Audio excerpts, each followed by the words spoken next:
말씀은 열왕기하 5장 20절에서 24절까지입니다. 우리 같이 한 목소리로 함께 읽겠습니다. 하나님의 사람 엘리사의 사환 게하시가 스스로 이르되 내 주인이 이 아람 사람 나아만에게 면하여 주고 그가 가지고 온 것을 그의 손에서 받지 아니하였도다. 여호와께서 살아계심을 두고 맹세하노니 내가 그를 쫓아가서 무엇이든지 그에게서 받으리라 하고 나아만의 뒤를 쫓아가니 나아만이 자기 뒤에 달려옴을 보고 수레에서 내려 맞이하여 이르되 평안이냐 하니 그가 이르되 평안하나이다.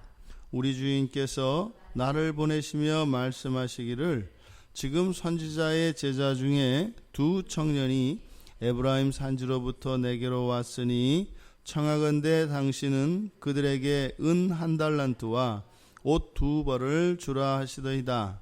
나아만이 이르되 바라건대 2달란트를 받으라 하고 그를 강권하여 은 2달란트를 두 전대에 넣어 메고 옷 2벌을 아울러 두 사환에게 지우매 그들이 게하시 앞에서 지고 가니라. 언덕에 이르러서는 게하시가 그 물건을 두 사환의 손에서 받아 집에 감추고 그들을 보내 가게 한 후. 오늘 말씀을 보면 참 연약한 우리 인간들의 성정을 보게 되고, 그러니까 왜 우리가 이렇게 타락할 수밖에 없는가. 엘리사의 사환 게하시가 이제 타락하는 그 장면을 아주 상세하게 이제 묘사해 놓았습니다. 이 사환 게하시가 타락하는 그 과정에 나타나는 것이 무엇이냐면 이제 속임입니다. 속임. 그래서 스스로를 속고 사람들을 속이고 하나님을 속이려 하고 하는 이 속임을 통해서 타락을 하는데, 그러니까 무슨 말이냐면 사람이 타락을 하되 명분이 있어서, 그러니까 명분을 따라 타락을 한다 이 말입니다. 명분이 있이, 그러니까 명분 없이 타락하는 것이 아니라 어느 누구도 다른 사람들이 보기에는 그 사람이 범죄하고 타락을 하는 것 같지만 본인에게 있어서는 거기에 다 명분이 있다. 그래서 우리가 이러한 명분이 있다고 하는 것만으로 우리가 속아서는 안 됩니다. 그래서 늘 우리들의 삶의 기준이 성경이어야 하는 것이고 하나님이어야 하는 것이죠. 이 게하시의 타락 과정을 보면 20절에서 하나님의 사람 엘리사가 스스로 이르되, 게하시가 스스로 이르되 내 주인이 이 아람 사람 나아만에게 면하여 주고, 여기서 면하여 주고는 병을 고쳐준 걸 말하죠. 병을 고쳐주고 가지고 온 것을 그의 손에서 받지 않았다. 지금 게하시의 생각은 그때 당시의 상식이고 그때 당시의 예법입니다. 그러니까 가지고 온 사람 민망하게 그걸 안 받고 되돌려 보내면 안 되는 거예요. 그래서 나병을 고침을 받았으니 얼마나 감사하겠습니까? 그러니까 최소한의 성의 표시는 할 수 있도록 해줘야 되는 거예요. 그러니까 엘리사가 잘못하고 있는 겁니다. 그러니까 지금 게하시는 아무리 생각해도 자기의 생각으로는 선물을 받는 것이 옳다. 근데 지금 이 게하시의 마음속에는 두 개의 마음이 동시에 떠오르고 있는 겁니다.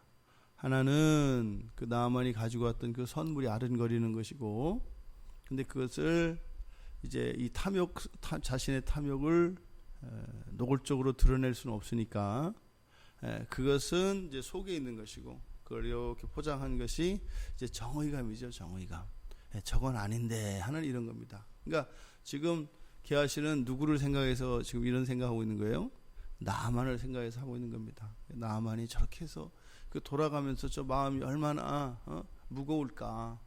그거 좀 받아줘야 되는데 그 마음을 왜 편하게 못하게 하는가. 그래서 나름대로의 그러한 정의감과 또 사실은 그것으로 포장되어 있지만 그 안에는 자신의 탐욕이 있다 이 말입니다. 그러니까 지금 게하시가 스스로 자기 자신을 속이고 있습니다. 그냥 아예 노골적으로 저거 갖고 싶다 이렇게 하면 이게 이제 점점점 커지질 않을 텐데 자신 안에 있는 그 탐욕, 욕심을 감추려고 자기 자신에게 자기 자신을 속입니다. 그랬더니 그리고 나서 이가 뭐라고 해요? 이렇게 생각한 다음에 쫓아가서 그에게서 받으리라 하고. 그러니까 이건 지금 열심입니다. 그러니까 지금 게하시가 이런 생각을, 그러니까 왜 지금 나하만을 쫓아가고 있는가? 게하시는 이 두 가지 마음이 있다 이 말입니다. 하나는 나하만을 생각하는 마음이고, 또 하나는 자기 자신의 그 욕심인데, 나하만을 생각한다라고 하는 그 생각은 그때 당시에 사람들의 상식, 그 상식을 절대시하고 그 기준에 따라서 지금 행동을 하고 있는 겁니다. 더더군다나 지금 왜 이것을 정의감이라고 했냐면, 쫓아가가지고 그에서 뭘 받아와야 되겠다라고 하는 것이 내가 그것을 받아야지라고 하는 그 욕심이 아니라 뭐라는 거예요? 바로 앞에서 여호와께서 살아계심을 두고 맹세하노니. 그러니까 이렇게 이제 여호와를 명분으로 삼아요. 그러니까요, 세상의 이러한 그 관례들과 그때 당시에 이런 일반적인 관습들, 그것을 자기가 생각하는 것이죠. 그 세상의 그 기준들이죠. 그리고 자기의 생각이죠. 이것을 뭐와 동일시시키고 있어요? 하나님의 생각과 동일시시키고 있는 겁니다. 이게 사람들 살아가는 이치, 그리고 자신의 생각, 이것이 누구의 생각이라는 거예요? 여호와의 생각이라는 거예요. 이건 아무리 생각해도 여호와도 나하고 같은 거예요. 그러니까 지금 여호와와 반대편에 있는 게 누굽니까? 엘리사죠. 그러니까 또 나름대로 고민했지 않겠어요? 하나님을 쫓을 것이냐, 그래도 나의 주인이신 엘리사를 따라야 될 것인가, 얼마나 고민했겠어요. 그래도 나는 여호와의 편에 서리라, 이렇게 하고서는, 그러니까 여기서 뭐라고 해요? 여호와께서 살아계심을 두고 맹세하노니, 이렇게 하는 겁니다. 그러니까 바로 이 정의감, 자기 안에 있는 정의감으로 자신을 속이고 있다.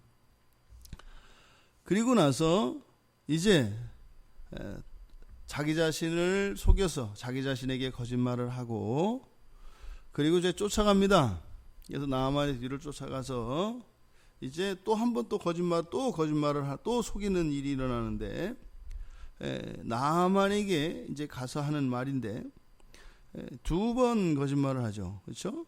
그래서 엘리사가 보내지 않았는데 엘리사가 보냈다고 하고, 또 엘리사가 요구한 적이 없는데 엘리사가 요구했다라고, 크게 이렇게 두 가지, 자신을 보낸 것도 엘리사고 또 요구한 내용도 엘리사의 말이고, 이렇게 거짓말합니다. 그러니까 보세요. 자신의 그 탐욕을 쫓아서 그 명분을 붙여서 자기 자신을 속였을 때, 자기 자신을 속이니까 그 다음에 어떤 일이 일어나요? 이제는 다른 사람을 속이는 일이 일어납니다. 쫓아가가지고 그 열심히, 이게 무엇을 위해서? 자기 자신을 속였던 이 거짓을 또 정당화하기 위해서는 이렇게 다른 사람을 속이는 일로 확장되어 갑니다. 일이 커졌죠. 그리고 나서 또 이제는 엘리사를 속이는 것은 사실은 하나님을 속이는 것이죠. 그 선물을 받습니다. 그걸 받아가지고 돌아오는 길에 어디에 뒀다고요? 물건을 집에 감춥니다. 그리고 나서 아무 일이 없었다는 듯이 엘리사 앞에 이제 옵니다. 그런데 그 뒤에 있는 내용을 나가기 전에 지금 이 게하시가 받았던 물건을 가지고 어디로 갖다 놨어요? 집에 감추고, 이렇게 되는 겁니다. 그래서 우리 뒤에 내용을 읽지 않았습니다만, 집에 감추었다라고 하는 내용은, 말에 따르면 엘리사가 보내서 나하만에 갔고 나하만에게서 그걸 받아서 왔으면 엘리사에게 가든지, 그러니까 정말로 맨 처음 시작할 때 자기 자신이 이 일을 벌렸던 이유가 정의감이었으니까, 그랬으면 어떻게 해야 돼요? 받아가지고 엘리사한테 와야 되는 겁니다. 스승님, 주인님, 이건 아무리 생각해도 주인님이 잘못한 겁니다. 제가 야단 맞을 거 각오하고 이마저마해서 받아왔습니다. 이제 이렇게 가야 이제 맞는 거죠. 그런데 앞에서 시작했던 동기와 결과가 완전히 달라집니다. 그것을 어떻게 했다? 집에다가 감추었다. 그러니까 자신의 거짓이 거짓이었다고 하는 것을 여기서 이제 드러내고 있는 것입니다. 그러니까 이렇게 감추는 행위, 늘 감추는 행위는 죄의 결과로서 필연적으로 나타나는 사람들의 반응입니다. 그래서 우리는 이런 죄가 있을 때 이것을 항상 은폐하고 감추려 하게 되어 있습니다. 지금 왜 이 게하시에게 이런 일이 일어났을까? 왜 이런 일이 일어났을까? 지금 게하시가 이렇게 할 수밖에 없었던 것, 그 뭐 속이고 거짓말을 하고 했던 이것들, 이것이 사실은 뭐 우리들과 다르지 않은 사람이거든요.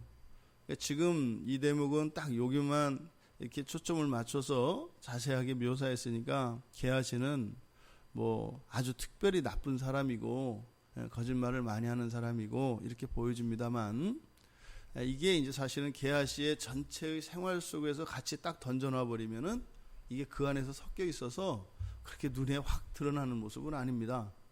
그러니까 우리에게도 크고 작고를 막론하고 이런 일들이 우리 안에 일어나요. 왜 이런 일이 일어날까? 왜 나를 속이고 또 사람을 속이고 심지어는 그것을 하나님 앞에서 같이 은폐하려고 하는, 이렇게 감추려고 하는 이런 일들이 왜 일어날까? 사람은 살아있는 한, 그리고 사람이 의식을 가지고 있는 한, 우리들은 무엇인가를 추구하게 되어 있고, 또 우리가 소중히 여기는 가치를 따라서 어떠한 일들을 계획하고 하게 되어 있습니다. 그러니까 이런 일들 자체를 없애려고 하는 것, 그래서 어리석습니다. 안 돼요. 우리가 이미 죄 가운데 있기 때문에 어떤 것이 굉장히 나에게 소중한 것으로 여겨집니다. 그리고 가치 있는 일로, 의미 있는 일로 그것이 나에게 여겨집니다. 우리는 어떻게 해요? 하게 되어 있습니다. 그러니까 그 일을 하기 위해서는요, 수단 방법을 가리지 않습니다. 그러니까 첫째로 때 나타나는 것이 속여야 된단 말이죠. 근데 성경에서 이 속이는 일, 그리고 거짓말하는 일, 이것은 하나님의 저주가 약속되어 있습니다. 그러니까 그렇게 해서 이런 수단과 방법을 가리지 않고 어떠한 것을 얻었을 때 그것이 나에게 복이 되는 것이 아니라 결국에는 뭐가 된다고요? 저주가 됩니다. 요셉이 형 예서를 속이려고 할 때 그 장자권을 뺏으려고 야곱이 형 예서의 그 장자권을 뺏으려고 할 때 엄마 리브가가 가가지고 야 네가 대신 예서인 척하고 해라. 그랬을 때 창세기 27장에서 야곱이 얘기를 하거든요. 이렇게 속이는 자가 되었을 때 내가 속이면 이걸로 장자권은 고사하고 나한테 저주가 올 겁니다. 이것들이 히브리 사람들이 가지고 있는 기본적인 정서입니다. 왜요? 늘 하나님 앞에서 살아가기 때문에 그것을 속이고 하는 이런 일들은 오히려 나에게 유익이 되는 것이 아니라 해가 된다라고 하는 생각이 있었어요. 그거는 이제 그런 생각이 있었을 뿐이고 그렇게 살았다는 건 아니고요. 그런 생각이 있었어요. 근데 그런 어떤 의식이 있었지만 그들의 삶은 여전히 보면 이런 거짓과 이런 기만과 은폐, 이런 일들이 끊임없이 있었습니다. 그러니까 십계명 안에 들어가 있잖아요. 거짓말하지 마라. 왜 도둑질하지 마라. 왜 거짓말하지 마라. 탐내지 마라. 왜 해요? 너무 많이 하니까.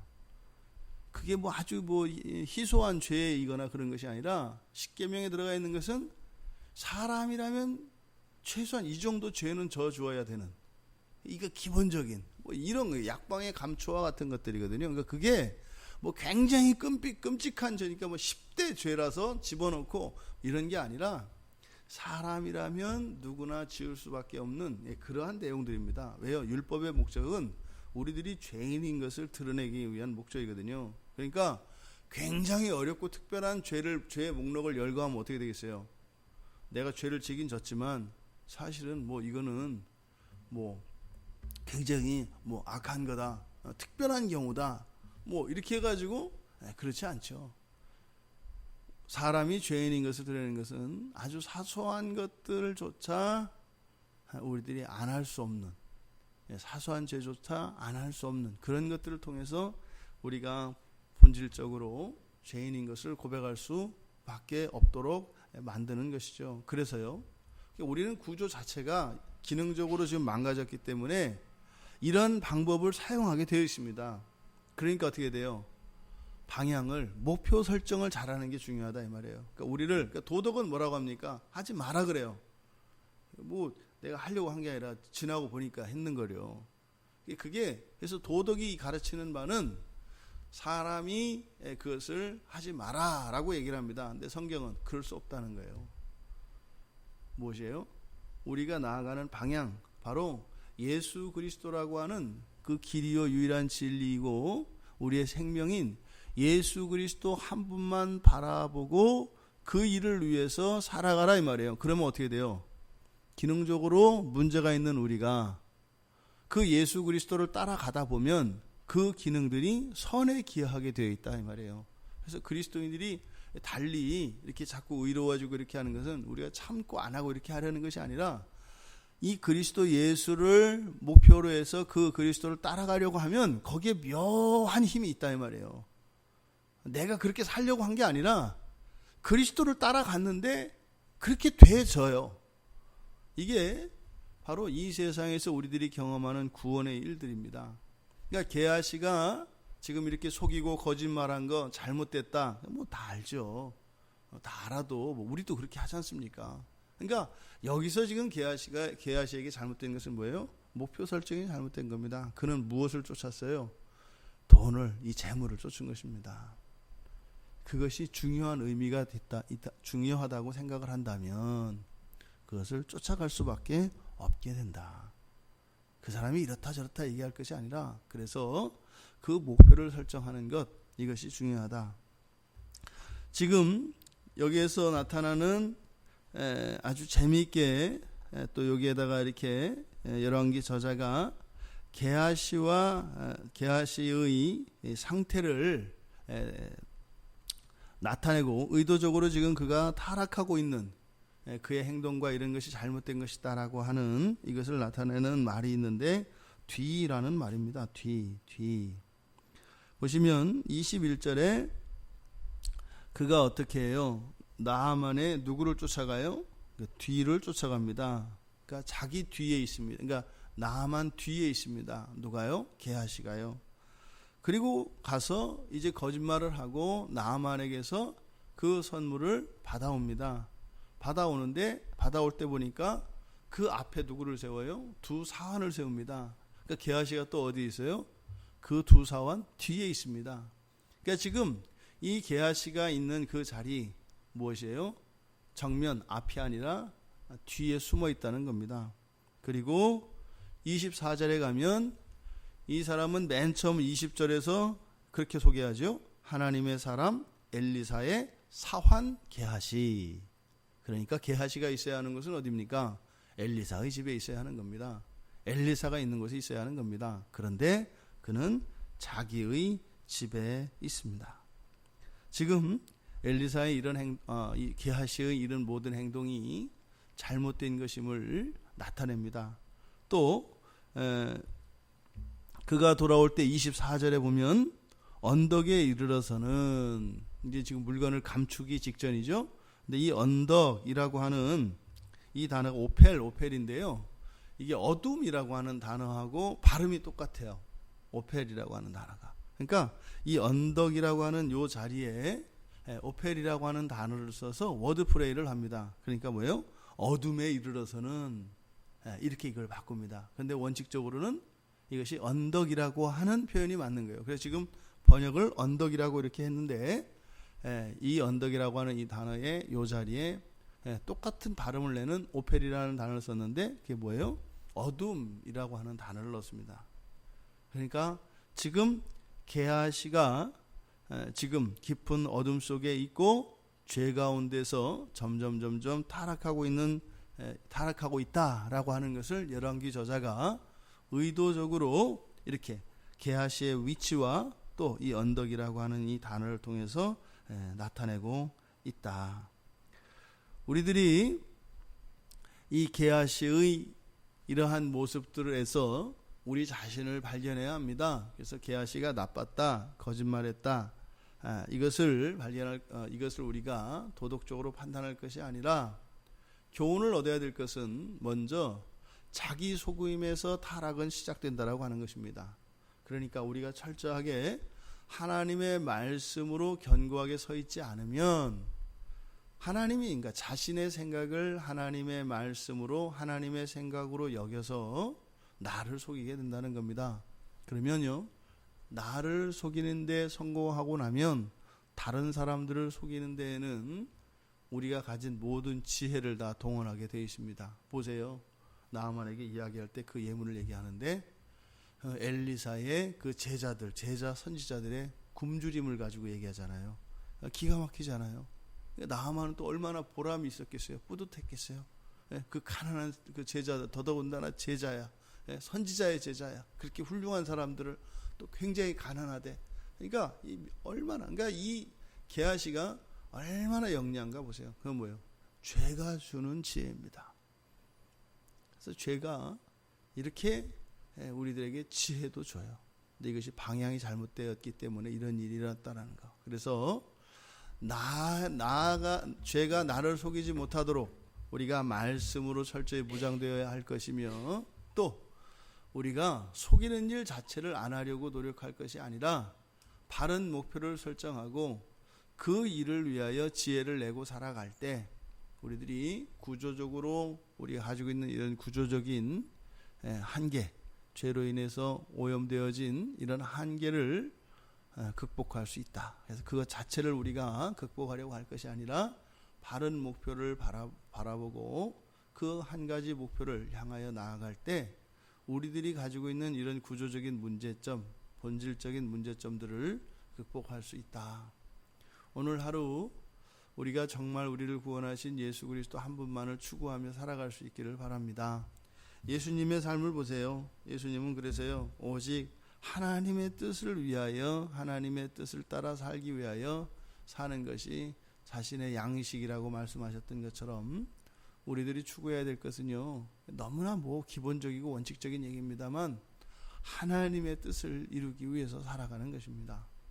그 일을 그렇게 살다 보면 오히려 우리에게 손해가 되고 어려움이 올 수도 있습니다. 그런데 그것만이 우리들이 살 길이고 나아가야 할 길이다. 오늘 하루 이 세상에 겁먹지 마시고 또 이 세상이 주는 그런 위협에 망설이지 마시고 그저 예수 그리스도를 따라 하나님의 뜻을 이루며 그렇게 살아가는 복된 우리들이 되기를 주님의 이름으로 축원합니다. 하나님 아버지, 은혜를 감사합니다. 성경을 주셔서 아직 저희들이 깨닫지 못하고 또 드러나지 못한 저희들 안에 있는 이런 죄된 본성의 실체를 깨닫게 하여 주셔서 미리 하나님의 말씀을 통해 하나님을 의지하며 준비할 수 있도록 은혜를 주시니 감사합니다.